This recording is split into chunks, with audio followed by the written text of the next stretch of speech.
that's joining us to watch this really fantastic webinar. It is so good to see you here. We've had a little bit of a summer break and we're back and refreshed and recording all over again. And I have got a really fantastic speaker for you today, talking about a really interesting and a really important topic as well. So I am going to pass you over to the lovely Kelly, who's going to tell us a little bit more about what she's going to talk about today, and then maybe her journey into aromatherapy as well, just so we get to know her a little bit better. Okay. Hey, thank you so much for giving me your time today. Thank you, Karen, and thank you, So IFPA, and for giving me this opportunity to speak with you today. My name is Kelly Ablard, and I am a certified and registered aromatherapist. I've been practicing aromatherapy for a little over 11 years now. And really my journey into aromatherapy all started when I was working on my doctorate that focused on kind of chemical ecology. So we looked a lot of these different interactions between plant species and insects. And of course, they're using these volatile organic compounds, which as it so happens are the same ones we use in essential oils. I've always used essential oils since I can remember, but actually looking at the science of it, I really wanted to learn more of it on that level.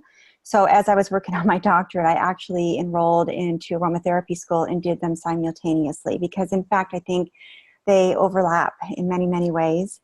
And before I worked on my doctorate, I worked in conservation. I did a master's in conservation, and we're kind of at a junction in time where there's many plants that are facing extinction, and we are technically in the sixth extinction, which unfortunately humans have a big responsibility in hand in that, making that happen. So I'm bringing in the conservation aspect as well as my love for plants and aromatherapy and people to try and bring awareness around conservation and sustainability of the plants that we use in aromatherapy, of course, and in other complementary modalities. So I'm here to speak with you today about that. I'm director of the Aromat Institute, which focuses on looking at aromatic plant medicine. I've been so looking forward to sitting and doing this recording with you. And when we chatted about it, as we kind of prepared for it a couple of weeks ago, it was just such an interesting topic and so interesting to chat with you about it. So yeah, I'm really thrilled you've been so willing to give us your time. So thank you so much. Thank you. So can you tell me, like, why is it that we're thinking so much about conservation and sustainability at the moment? Does it seem to be such a hot topic? Yeah, that's a good question. And I think it's becoming more of a hot topic within our community of aromatherapists simply because there's quite a massive growth with multi-level marketing companies right now that just the sheer expansion of these companies and the demand for the essential oils is placing a lot of pressure on the plants all over the world, actually. So it's always been an issue, conservation and sustainability, but now we're kind of facing a different threat, and that's one that's is growing very quickly, and I don't see it really dying back anytime soon. So I think it's important that we kind of educate ourselves and be more mindful about how we're going to carry ourselves forward in making decisions in how we ethically source oils, especially with such a huge demand being placed on the supply right now. Yeah, absolutely. So then as an aromatherapist then, how would we go about choosing our suppliers and what do we look out for when we may be having, because I mean, in the aromatherapy school that I have, we talk a lot about having a really good working relationship with your supplier, understanding the relationships that they have with their suppliers as well. And just keeping conversation and dialogue open with your supplier. So, but what is it that we need to look out for when we are looking to purchase essential oils, maybe from our suppliers, or maybe if we were looking to buy from a new supplier? What would be your recommendation for us to look out for? Well, that's a great question. I agree with you, and I think it's very important to encourage everybody to keep a dialogue open and, with the supplier at all times, whether you're trying to source a plant that you know to come from a threatened, or essential oil coming from a threatened plant or non-threatened plant. I think no matter what we do, we should always be thinking as though we're protecting the plants. I think for somebody that's just starting off, I think the first thing you have to know are which plants are actually threatened, and to what kind of level they're threatened. Once the person has a good idea about that and they want to source those oils, they're going to treat that situation a little bit differently than they would, say, sourcing maybe basil essential oil or rosemary essential oil. Of course, you still think about it in a way that is going to be approaching it sustainably in your mind, but those are oils that are coming from plants that have been deemed kind of very abundant. They're your backyard herbal grown plants, and, the IUCN, the International Union for Conservation of Nature, has groups of people that have done assessment on a lot of those plants, and we know that they are what they call least concern. Okay. Yeah. As opposed to those that are categorized as threatened, and threatened species can fall in 3 categories, and that they're critically endangered, endangered, or vulnerable. Okay. So I think it really just is getting familiar with what plants are facing, extinction, really. Our team works on providing a list for people that is, free of charge, and we update it every 6 months. So that's a good place to start. Okay. And then, of course, there's websites that people can go to and gather that information on their own if they choose to do so. Yeah. So that would be the first thing to do. Okay. Okay. And then, so any of our members would be able to access this list as well, just to be able to be familiar with the all the different species that are on those different levels of endangerment? Absolutely. So if they wanted the list, or they want to receive the list as we update it throughout the year, they can just email me or go to my website and let me know that they're interested in receiving a copy. Right now there's over 30 species on it, which is quite a bit when you're thinking about how many we use. Yeah. And unfortunately, a lot of those are trees. A lot of the essential oils coming from the heartwood. People go in and they, basically cut these mature trees down, and then there's no signs of regeneration. So we see that a lot with, some sandalwood. We see that with some frankincense. We see that with rosewood. We see that with agarwood. It's very, very difficult. I mean, there's more to the story. That's just one example. Agarwood's a whole nother problem, and that comes down to something very different. But it's really important just to educate yourself. So I try to help bring education to the forefront for people, make it easy, because it's overwhelming. Yeah. You can go and look at the IUCN Red List, and you can type in the Latin name of the plant you're interested in, and it should give you a status. But not every plant's been assessed through the IUCN, and there's other organizations that are also working hard to protect plants that I go to as well. So when we collect this information, we're doing so in a way from sources that are quite credible and recognized on a global scale. Yeah.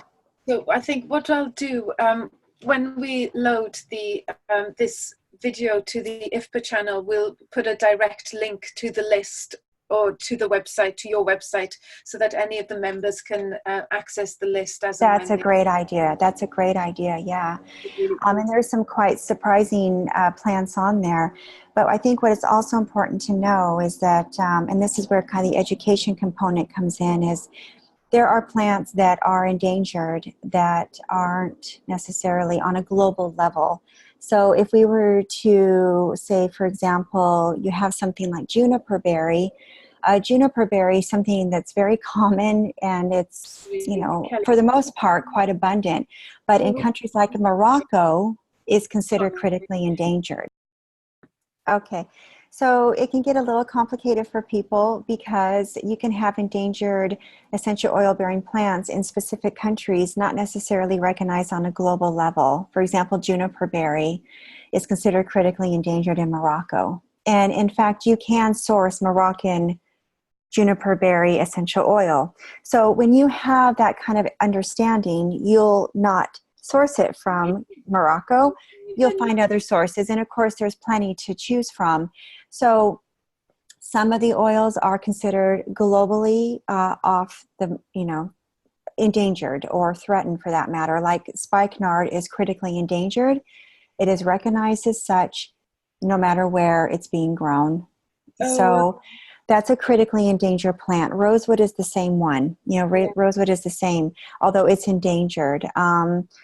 And what is also important to keep in mind, and this is what we try to educate people about, is something called a CITES permit. CITES is an acronym for the Convention on International Trade of Endangered Species. Okay, that's kind of the shortened name of this particular kind of government-regulated group that ensures that there are certain plants that are not able to be imported or exported without a special permit.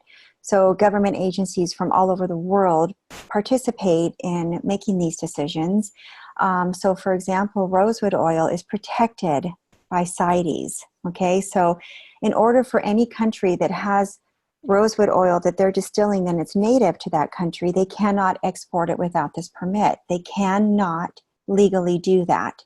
Okay. But there are so many consumers and so many retailers that don't even know about a CITES permit to begin with.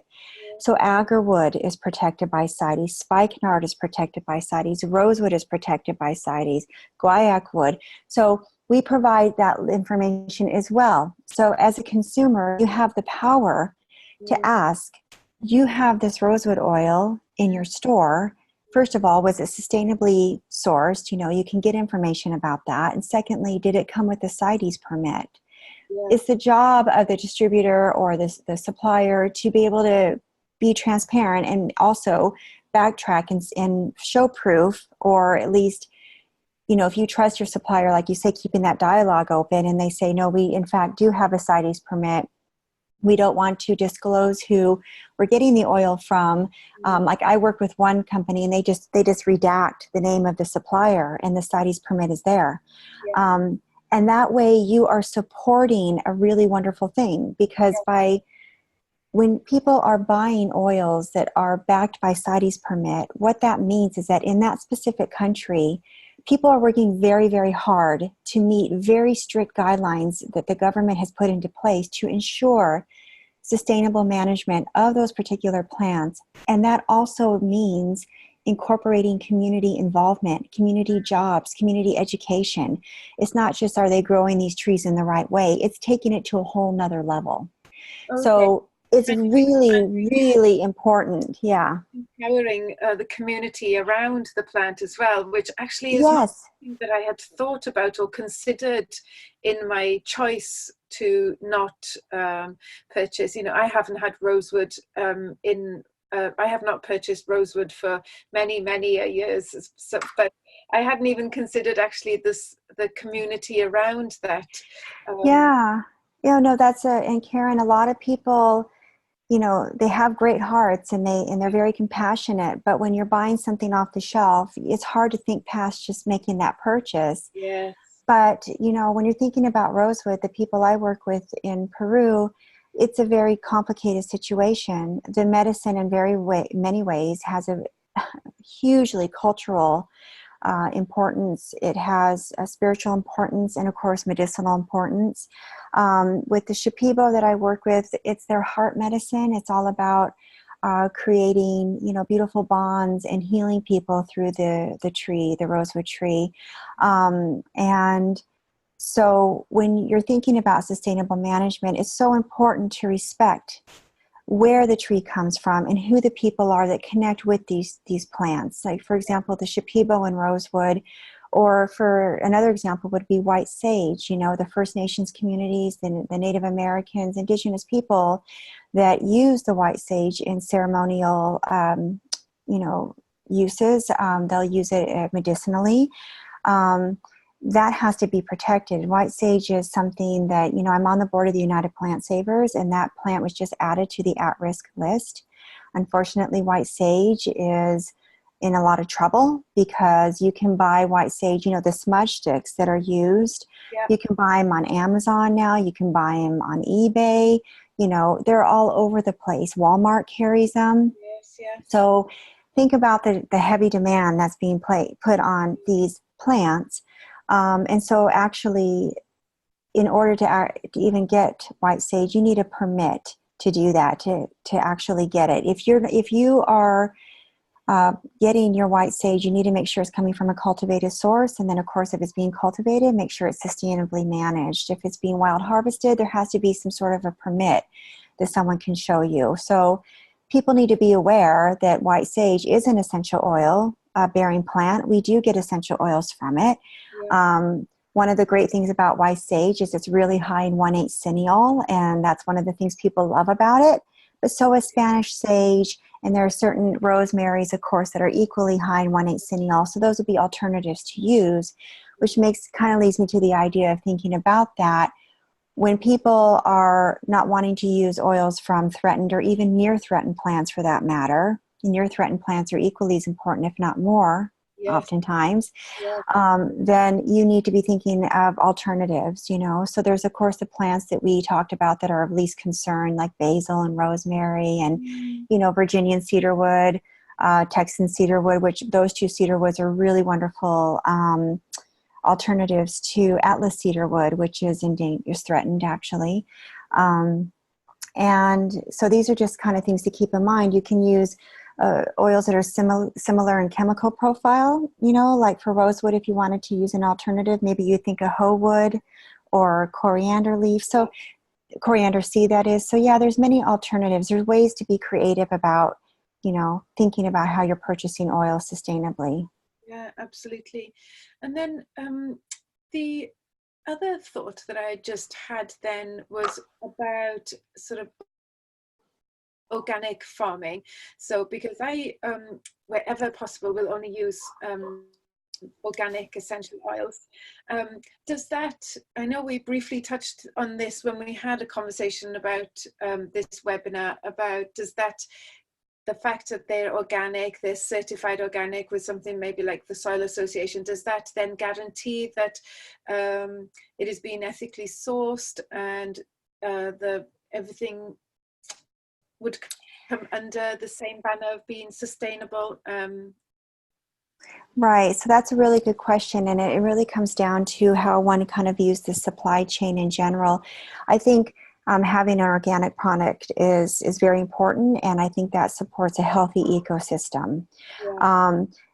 But organic doesn't mean necessarily that they're growing or they're doing things sustainably. What they're doing is they're not using pesticides, and maybe they're doing certain things which would definitely be advantageous or fall within the realms of very wonderful sustainable management practices, but it doesn't necessarily it can't be used interchangeably. Organic does not necessarily mean sustainable. Yeah. But that being said, organic is hugely important, and I think that, like I said, if anything, what that does is it helps promote a really healthy ecosystem. And when you have that, in many ways, you're, creating really healthy soil. You're generating kind of a ideal and nourishing environment for other plants to grow, for pollinators to easily access. And of course, all of these things go hand in hand. The bees are facing extinction, as we know. And as it happens, white sage requires a very specific bee to pollinate, or two species of bees to pollinate the plants. And without that already is a huge problem. So you have to think beyond just the plant. You have to think about the ecology of the plant, the pollinators of the plant. And of course, when you're using pesticides and things like that, oftentimes that can be very disruptive in a community.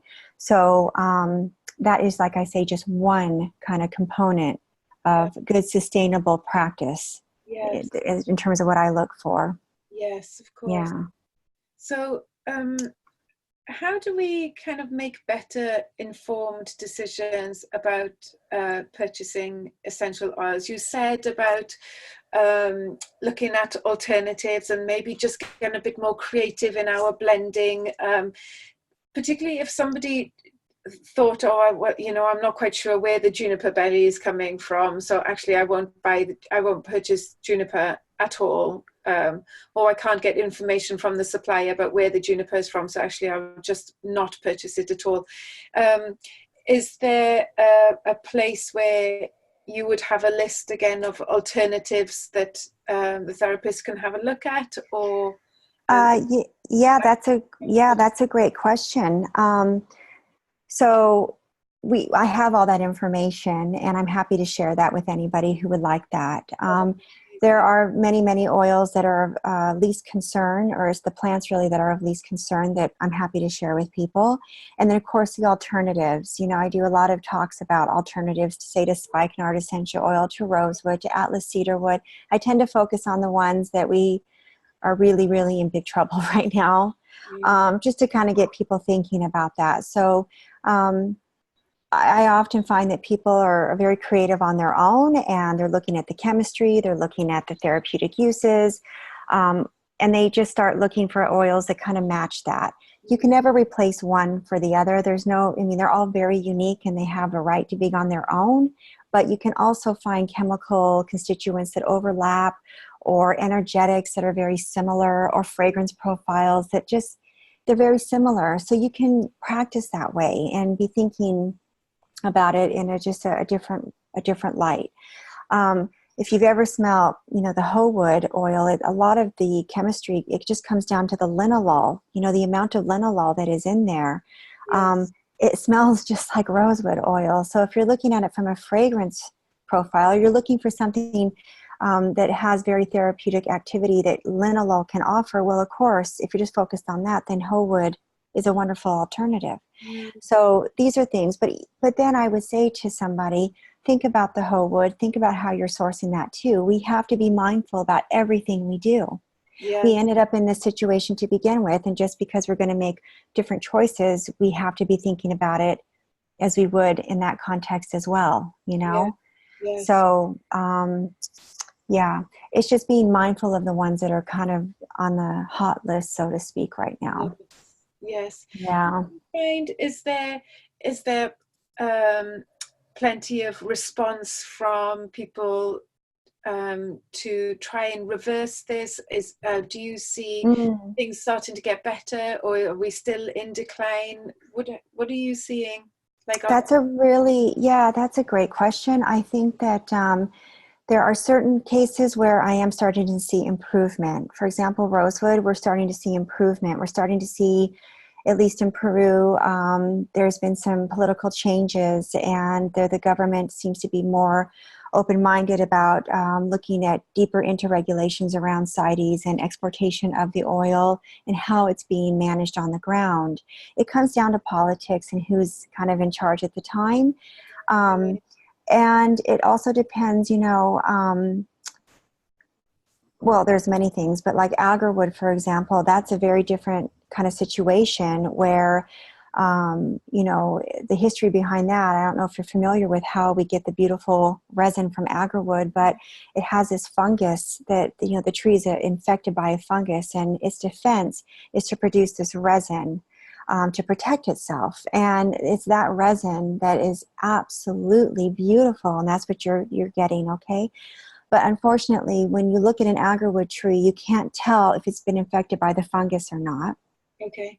So people just cut them down and hope that they get lucky and find the tree that's been infected. Oh, no. And, an agarwood is one of the most expensive, kind of products actually on the commercial market as we know it, agarwood. So people pay a lot of money to get this. And so you can imagine if you're living in countries or maybe in communities that are impoverished and you're trying to feed your family, you're going to do what it takes, right? So in those situations, it's much more difficult to get really kind of healthy techniques in place and the money in place to do that. But there are some really positive things happening in Vietnam right now and some other places like that. The only problem with agarwood is when you found the way to do it in a sustainable way, they don't really want to share the secrets because they're making a lot of money. So it becomes where people come onto the property and steal things. I mean, there's a lot of things that need to be worked out still, but overall what they're doing is they're drilling holes into the agarwood, so it's producing this defense, resin, and they keep the hole open so it continues to do that. So it's not really fungus. I mean, they can introduce fungus, but they have other ways of doing it as well. Yeah. So in those situations where the money is really, really good, it's a little more hard to tackle that.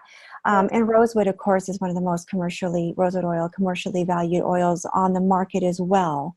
Yes. It's sought after by some of the top perfume, Yeah. makers. It's a fixative in perfume. It's one of the, precursors to vitamin E synthesis worldwide. I mean, there's a lot of uses for linalool.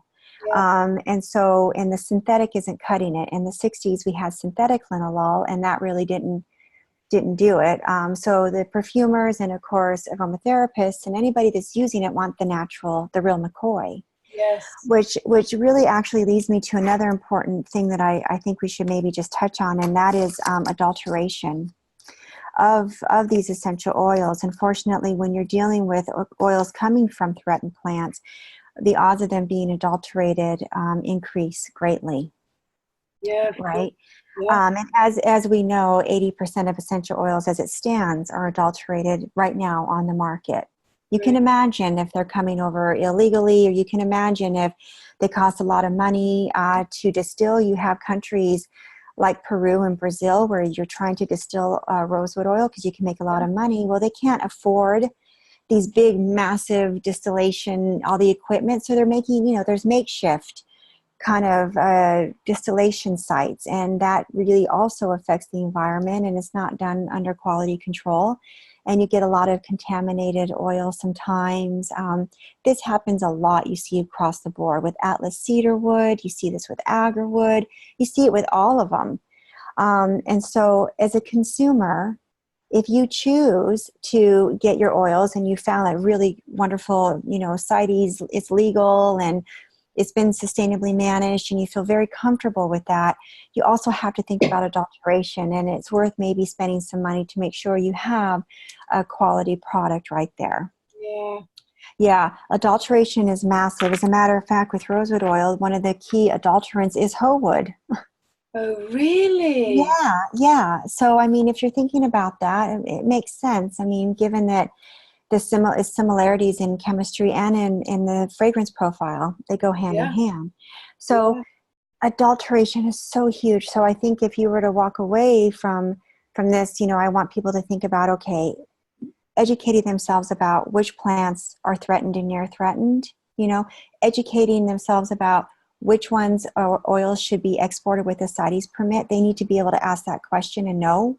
Yeah. They need to know about adulteration and what that means and how to find out if an oil's been adulterated. So it's this, it's a lot of work. So we try to take a lot of the guesswork out of it for people and make their lives a lot easier. Yeah. So, it's really just working together and trying to be as transparent and communicative as possible on every level of the supply chain.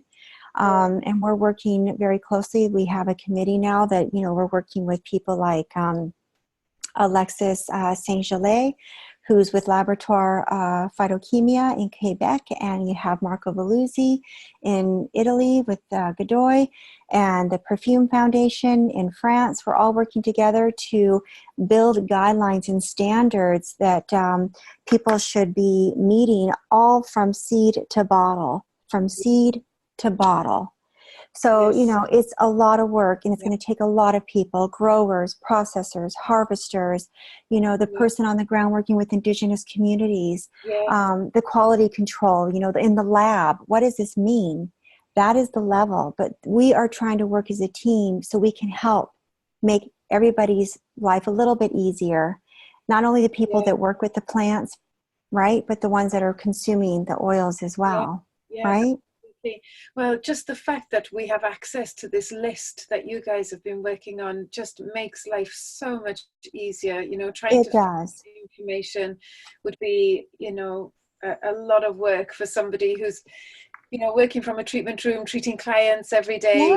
Yeah. Getting time in front of the computer. So accessible is just so brilliant. So thank you. Oh, no, thank you. And it does it's practical for people, and that's what we want. We just want to make it easy.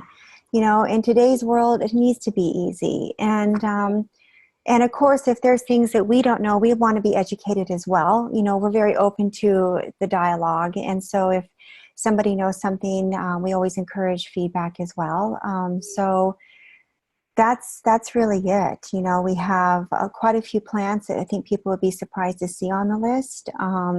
Of course, the CITES protection is important. I worked with a company in New York, and they were definitely getting their beautiful rosewood oil from a Brazilian company that did do sustainable management. It was all on the up and up, but there was no CITES permit, so they didn't know about CITES, so they removed it from their shelves.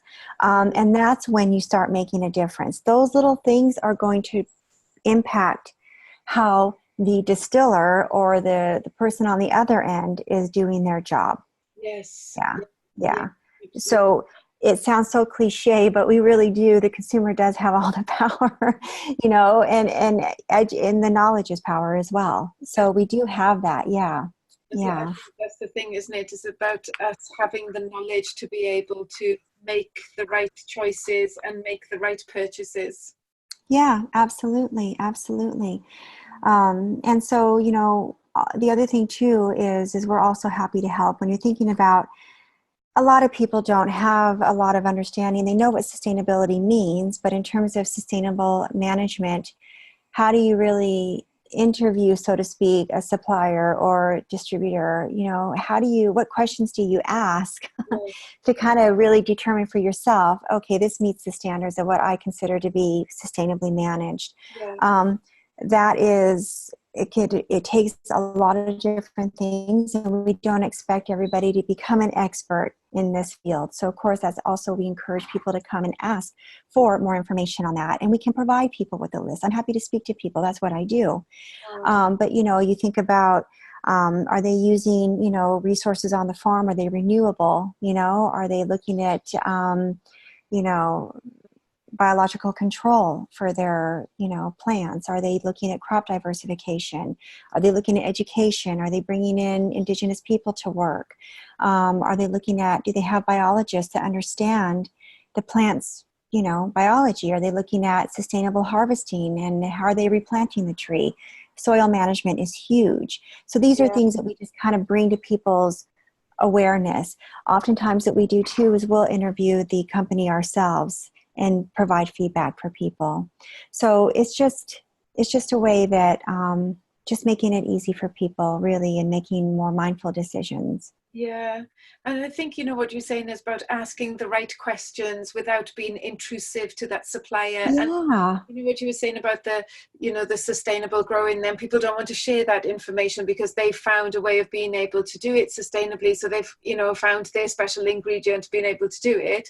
So surely that would be the same as well for somebody who has managed to find, an ethical source of rosewood. Then they don't then want to say, well, actually, this is where I get it from. Exactly. Exactly. Asking the right questions without causing offense or exactly that person's business and their livelihood as well. Exactly. And so it's delicate, and oftentimes people just, they don't have the time. They just want to go and get it and know that all that work's been done for them, Yes. And something else too, just in that vein, I mean, I think you've started at a great place, just looking at, is it organic or not? Yeah. I mean, that also I think is very important and helps drive, kind of the mindset where we want people to go, right? So it all ties in together. But it's just having the consciousness around the problems that we're facing right now.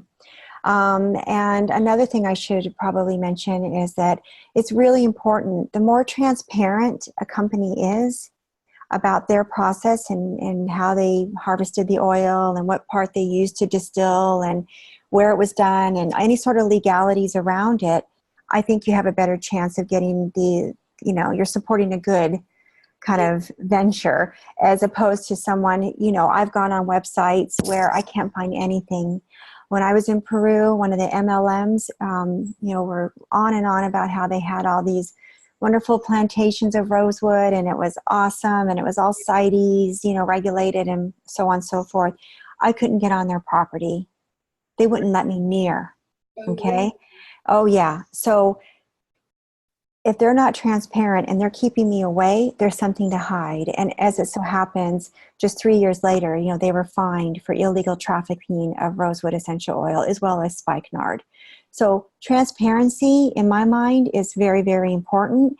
And if for any reason they don't want to get that information or they want to hide something from you, then there's something to hide. I think for you approaching a company, you'd think that it would be actually something to celebrate, and the doors would be thrown wide open of actually, yes, Yeah. Yeah. what we're doing, because we have found a way of doing it and to do it really, really well.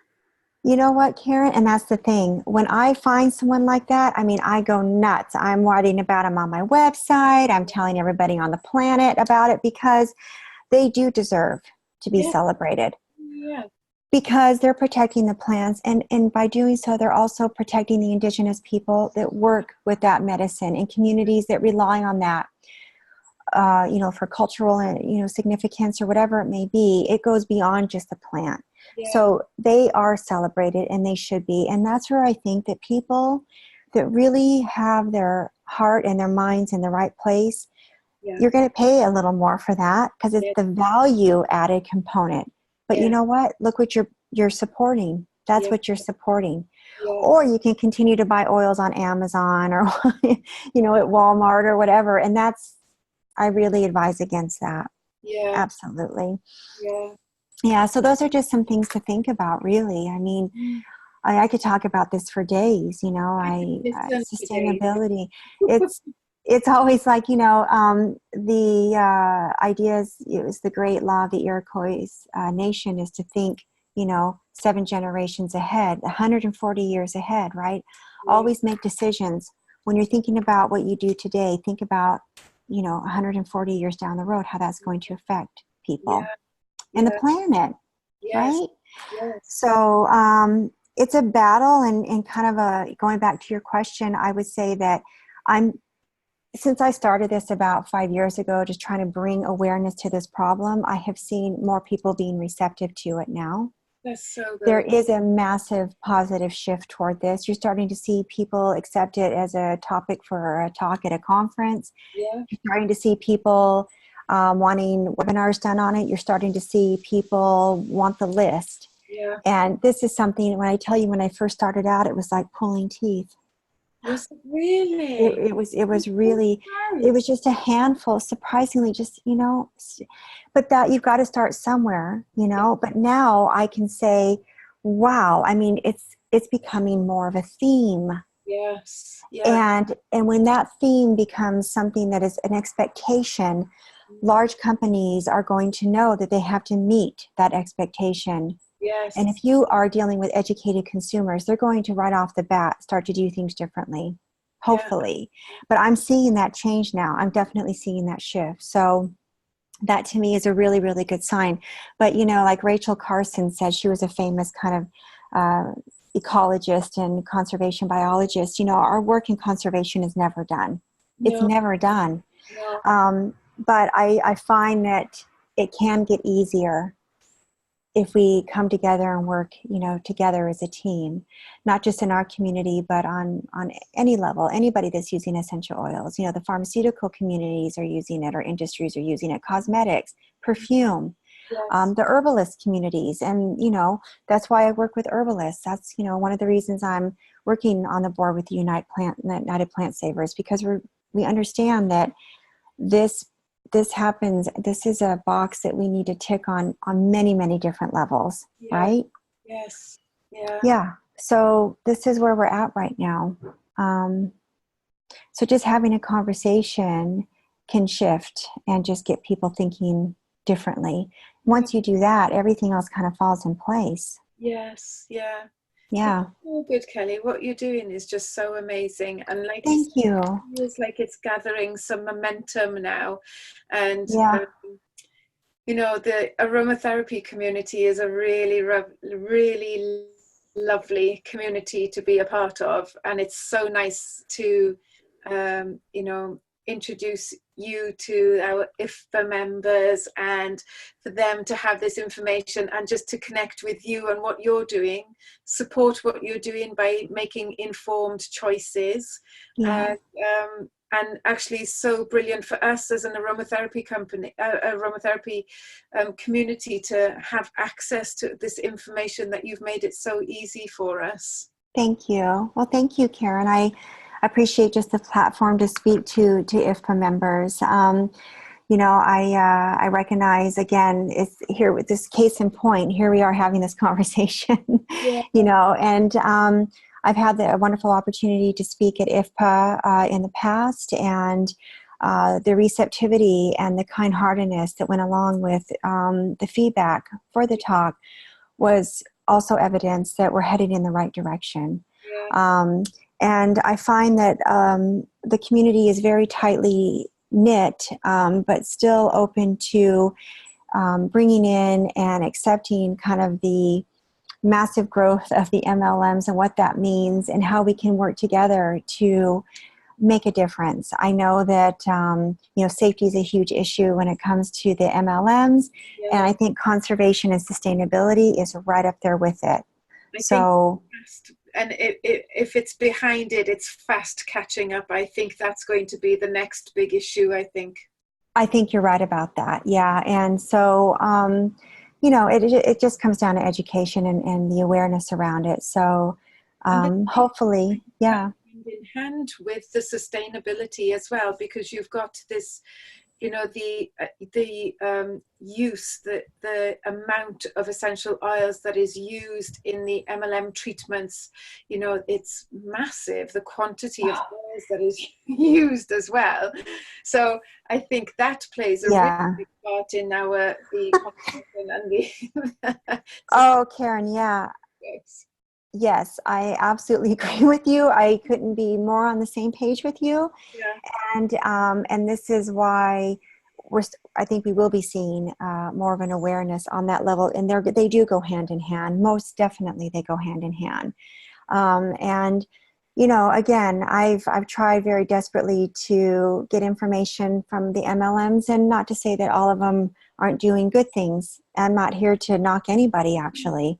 No. I'm just here to just get people thinking differently. That's all. Just a little shift in the way we approach things. So, yeah, so I think, again, just I'm happy to provide websites that people need to go to educate themselves, the list of the plants, what questions to ask. You know, that's what AirMed is here for. So that's what we do. Perfect. So what is your website, Kelly? I'm going to post the link up, but tell us, what is your website and where? Okay. It's just www.kellyablard.com. Excellent. Yeah. Yeah. And then there's a tab to the Airman Institute, and so everything can be found there. That's so good. Really, really good. Kelly, thank you so much. Thank you so much, Karen, and thank you, IFPA. I appreciate it. Such a lovely day. It's got